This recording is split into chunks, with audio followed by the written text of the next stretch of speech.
By the summer of 1943, the Eastern Front had become a vast wound across Europe. Millions of men had already been consumed by it. Cities had been reduced to ruins. Armies had advanced, collapsed, regrouped, and returned. But near the Russian city of Kursk, the war gathered itself for something even larger. Two giants were preparing to collide. The Germans wanted one final decisive victory. The Soviets were waiting for them. The battle did not begin with surprise. It began with expectation. After the disaster at Stalingrad, Germany had lost an entire army and much of its aura of invincibility. The Red Army had driven westward, but its advance had created a deep bulge in the front line around Kursk. To German planners, that bulge looked like an opportunity. If they could attack from the north and south, cut off the salient, and destroy the Soviet armies inside it, they might regain the initiative in the east. Adolf Hitler approved the plan under the name Operation Citadel. It was meant to be a crushing pincer attack. From the north, General Walter Model's Ninth Army would strike downward. From the south, Field Marshal Erich von Manstein's forces would drive upward, led by powerful armored formations. The Germans gathered their best machines: Tigers, Panthers, Ferdinands, and Panzer IVs. These were weapons built for a battle of steel and distance. But the longer Germany prepared, the more time the Soviets had to prepare as well. The Soviets knew the attack was coming. Intelligence, reconnaissance, and captured information all pointed to the same conclusion. Instead of launching first, Soviet commanders made a cold decision. They would let the Germans come.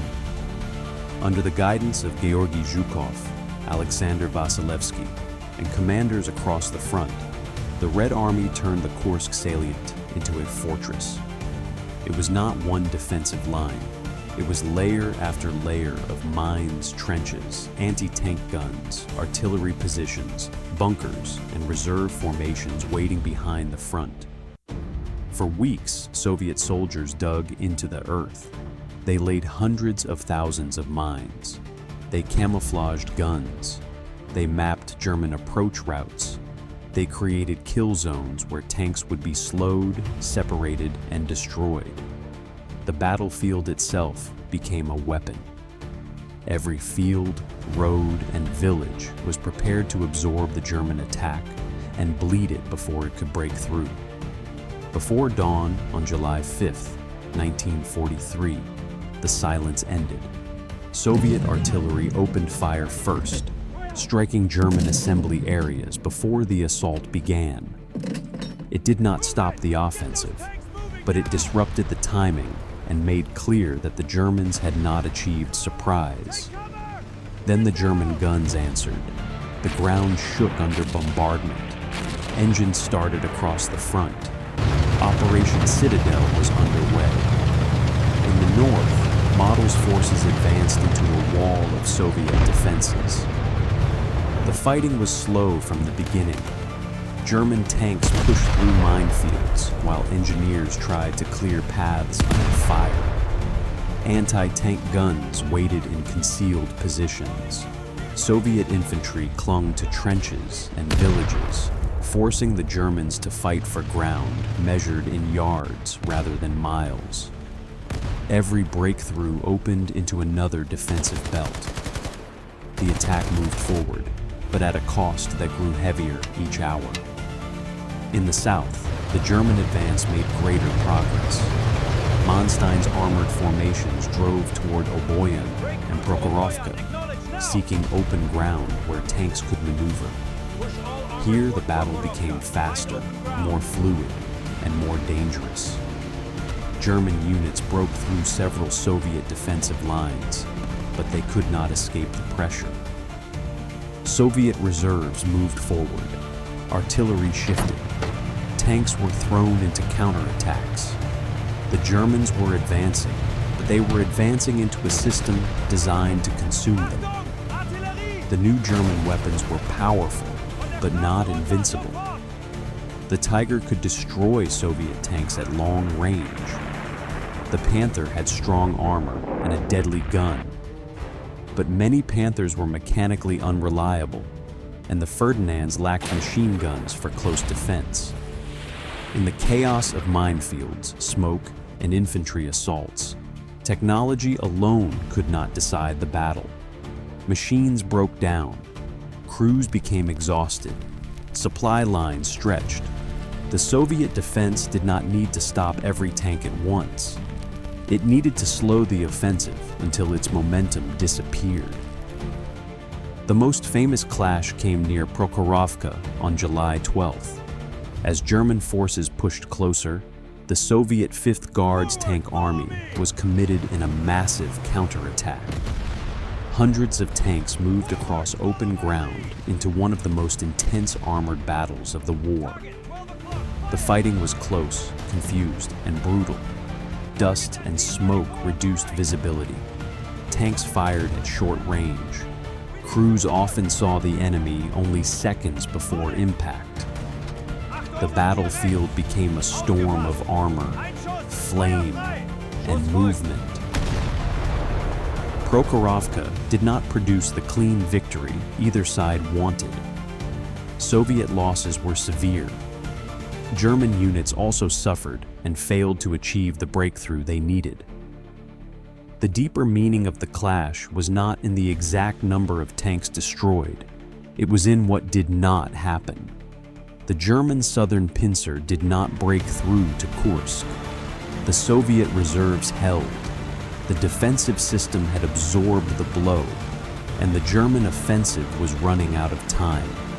On that same day, the Soviets launched Operation Kutuzov against the German-held Oral Salient to the north. This changed the battle's direction.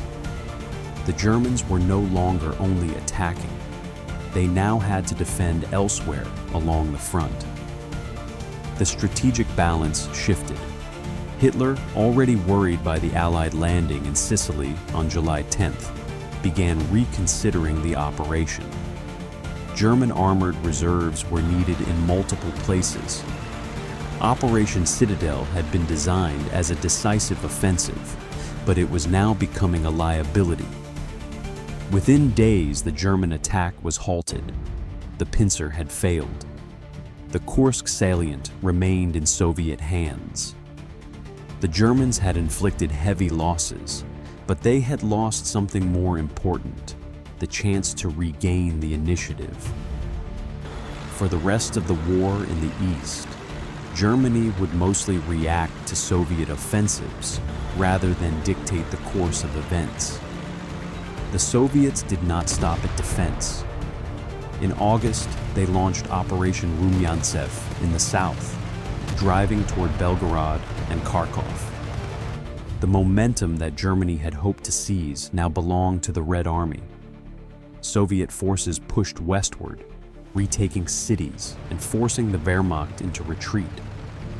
Kursk became not just a battle won, but a turning point confirmed. Stalingrad had broken the myth of German invincibility. Kursk showed that Germany could no longer rebuild its offensive power in the east. The cost was enormous. Tens of thousands of men were killed, wounded, or captured. Thousands of tanks and aircraft were destroyed or damaged.